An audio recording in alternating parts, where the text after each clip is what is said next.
大家好，歡迎再次收睇小弟嘅頻道。今次同大家講一段歷史啊，係關於中國同埋美國嘅大豆貿易戰爭啊。其實都係發生喺20至30年前左右嘅啫。中國喺呢一場大豆戰爭嗰度，完全係輸到徹徹底底。今日就同大家講一講呢一段歷史。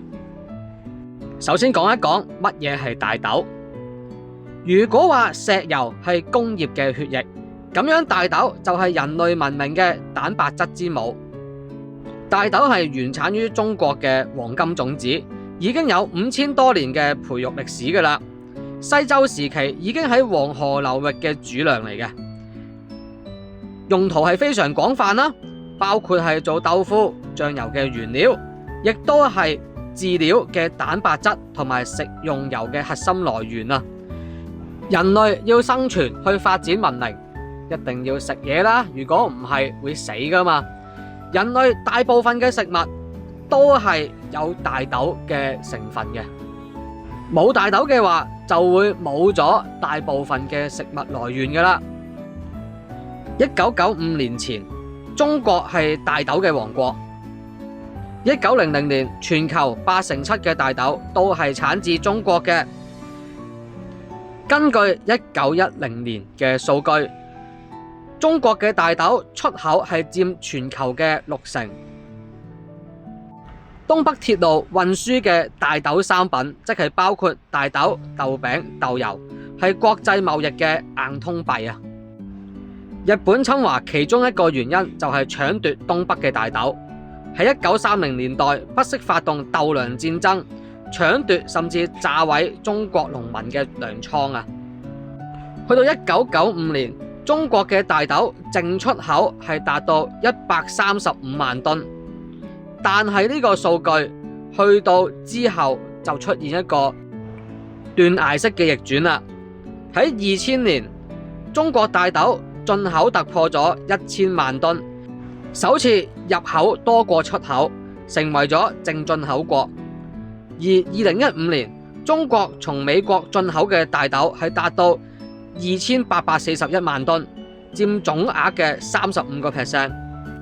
即使2019年曾經發生過中國同美國嘅大豆貿易戰，中國都增加自己種植嘅大豆㗎喇，但係喺2024年，中國依然進口1.17億噸嘅大豆，自給率不足20%。相當於10粒大豆就有8粒係由美國或者係巴西等嘅轉基因田地嗰度買翻嚟㗎啦。每年係花費590億嘅美元去買大豆，係超過芯片嘅進口額㗎。嗱，做個比喻啊，如果將中國每年進口嘅大豆鋪滿整個上海嘅浦東新區，個厚度可以達到3米咁高啊，即係1層樓咁高㗎啦。到底係乜嘢原因搞到咁樣呢？其中一個最大嘅原因就係美國咯，而且有一間非常臭名遠播嘅公司萬山都啊。萬山都點樣臭名遠播呢？嗱，萬山都係一間跨國農業生物技術公司嚟嘅。嗱，最多嘅咧就係做一啲轉基因嘅農產品種子啦。轉咗基因之後咧，嗰啲農產品可以係抗農藥啊，而且亦都可以增加佢嘅成品嘅質素嘅。其實之前咧我都拍過一條片，係講萬山都點樣去入侵印度嘅棉花業，透過一啲轉基因嘅農產品啦，去搶奪整個印度嘅棉花業啦，並且逼死嗰啲印度農民啊！大家有興趣可以再睇一睇翻啦，連結我都會擺咗喺片尾同埋留言嗰度嘅，大家可以撳落去睇嘅。講翻中國先啦，喺90年代，萬山都就透過中國嘅大豆基因，研發咗一種抗農藥、抗除草劑嘅轉基因大豆。抗農藥、抗除草劑就已經可以大大減少咗農民其他方面嘅成本㗎啦。另外呢一個大豆咧嘅出油量咧，亦都係好高嘅。之前都有講過㗎啦，大豆除咗係做豆腐啊，去餵飼啲牲畜之外咧，亦都係可以提煉食油嘅。出油量咧係非常重要嘅。提高出油量咧，即係代表咧生產效率大增嘅。表面上咧，孟山都對中國咧係好好嘅。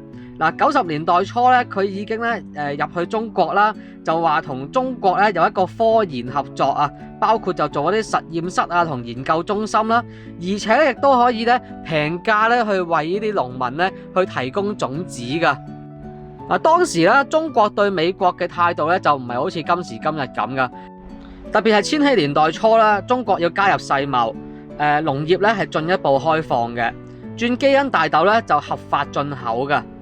從農民嘅角度而言啦，孟山都提供呢啲可以抗藥性、抗病性、高產量嘅種子去俾我哋中國嘅農民，而且咧價格亦都係非常之相宜嘅。咁啊，當然就轉晒去種孟山都嘅種子啦。但係我今日平價賣俾你啫，就唔代表我未來都會同一個價錢賣俾你噶嘛。正如瀨尿牛丸開頭都係免費啦，好生意嘅時候咪加價咯。嗱，睇到呢度你可能又會問啦，咁啲農民自己種完啲黃豆留翻啲種子之後自己種咪得咯，使鬼去孟山都嗰度買咩？你都諗到啦，孟山都點會諗唔到啊？嗱，孟山都咧就對私自留種嘅農民啊提出呢個訴訟啊。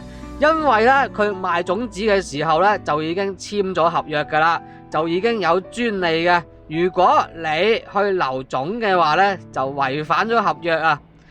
嗱，舉個例子啦，正係2003年啊，因為咁樣啊，去罰中國嘅豆農啊，就已經罰咗2.3億美元啊！要種幾多大豆先至可以填到呢條數呢？咁樣咧，去進一步咧搞死中國咧種大豆嘅農民嘅。咁中國嘅大豆冇人種嘅話，咁搞唔掂，咪要去外國買咯。所以咪出現咗開頭所講，中國嘅大豆由自己生產拎出去賣，變咗做自己唔係生產好多，要喺外國買翻嚟啦。孟山都係其中一個因素啦。咁其他原因都有嘅。嗱，90年代咧，中國咧嘅經濟就開始向上行噶啦，人開始有錢咧，對生活嘅要求都開始有噶啦。咁咧，以前食嘢就食飽就得噶啦，而家咧就開始轉向有質素嘅食物啦。肉類嘅消費咧就暴增咗3倍嘅。嗱，頭先都講到啦，養豬業需要大量嘅大豆去餵豬啦。所以國內大豆嘅需求咧係大增嘅。另外啦，大豆對比於水稻啊、小麥啊，佢哋產出咧係會比較低少少嘅。加上咧，隨住中國工業化啦，其實咧耕地嘅面積咧係不斷咁樣減少噶。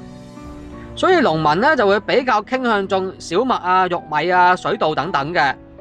嗱，從糧食安全而言咧，呢啲農作物咧就比大豆咧係重要嘅喎。所以咧，政府補貼咧都係補貼呢幾款農產品，農民咧就自然咧放棄種大豆啦。嗱，頭先都講到啦，孟山都嘅出現就令到咧中國咧就由自己生產大豆變成進口大部分嘅大豆。大豆作為一個重要嘅糧食啦，其實佢都好似一般嘅黃金啊、股票啊、石油咁樣，都係一個市場嘅價格噶，可以咧作為一個投資嘅產品啦去賣嘅。中國由呢個大豆嘅出口國變成入口國咧，即係代表咧外國係控制住大豆呢個數量啦，呢個嘅貨源嘅，亦都簡單嚟講，佢係可以控制住呢一個嘅供應啦，從而咧去改變呢個價格噶。喺2003年嘅8月。美國農業部就突然間發表咗一個消息，佢就話中西部乾旱就導致大豆減產。當時美國農業部就將大豆嘅庫存由1.1億嘅英斗，即係一個重量啦，就調至0.8億。嗱，減少咗庫存咧，即係代表咧供應減少啦，製造恐慌，令到芝加哥大豆期貨嘅價格由2300蚊1噸就大幅提升至4400蚊一噸啊！出現咗呢個大幅升幅嘅價錢啦。大豆咧就唔同股票喎，你股票可以唔買啫，但係大豆唔買咧就影響國民嘅糧食啊嘛，會有糧食嘅危機啊嘛。咁所以中國咧嘅企業就恐慌性搶購800萬噸嘅大豆啊，並且係支付咗4300蚊一噸嘅天價嚟買呢啲嘅大豆啊。期有期咗1個月之後啊，美國突然間宣布啊，冇問題啦，而家大豆市場有正常運作啊，種植有正常運作啊。宣布庫存增長8.2%，個價格咧就突然間暴跌翻去2200蚊一噸啊！到最後用天價買大豆嘅企業咪破產咯。咁最後呢啲公司歸咗去邊度呢？美資嘅公司咪乘機以賤價去買呢啲破產嘅中國大豆公司，從而咪控制咗中國整個大豆嘅市場咯。簡單嚟講，就係美國犧牲咗800萬噸嘅大豆，換取咗整個中國嘅產業鏈控制權啊。至於之前講到嘅失收啊、豐收啊嘅消息真定假呢？其實喺嗰個年代，美國揸住一包洗衣粉都可以話伊拉克有大殺傷力武器噶啦。再睇翻今時今日坐喺白宮入邊嗰條友，都係一日就發表一個消息，第二日就發表第二個消息，令到股市一日升一日跌，淨係賺個波幅，割嘅韭菜都賺到笑啦。我哋嘅國家經過呢一場慘敗之後呢，都痛定思痛嘅，喺政策上呢都做咗一啲嘢嘅，包括喺2008年就成立中儲糧啦，建立1億噸嘅戰略級儲備。通過高拋低收嘅平抑物價，喺2024年咧儲量咧係足夠全國食半年噶啦。另外咧喺科技嘅方面咧，我哋亦都研發咗東北1號嘅非轉基因大豆，可以提高到農民嘅產量嘅，而且亦都揾一啲油菜花啊、棕櫚啊等等嘅植物咧去代替大豆去生產呢個油嘅。大概每年咧可以節省到1200萬噸嘅進口嘅。另外頭先都講到啦，之前一向都依賴巴西啊、美國啊等嘅美洲國家去進口大豆嘅。喺2024年，中國就從俄羅斯進口咗180萬噸嘅大豆，亦都同非洲嘅國家簽署咗種子技術交換協議嘅。從其他國家去進口大豆咧，就避免咗某啲國家壟斷大豆市場啦，亦都證明咗點解之前要發展一帶一路啦，就係咁嘅意思啊。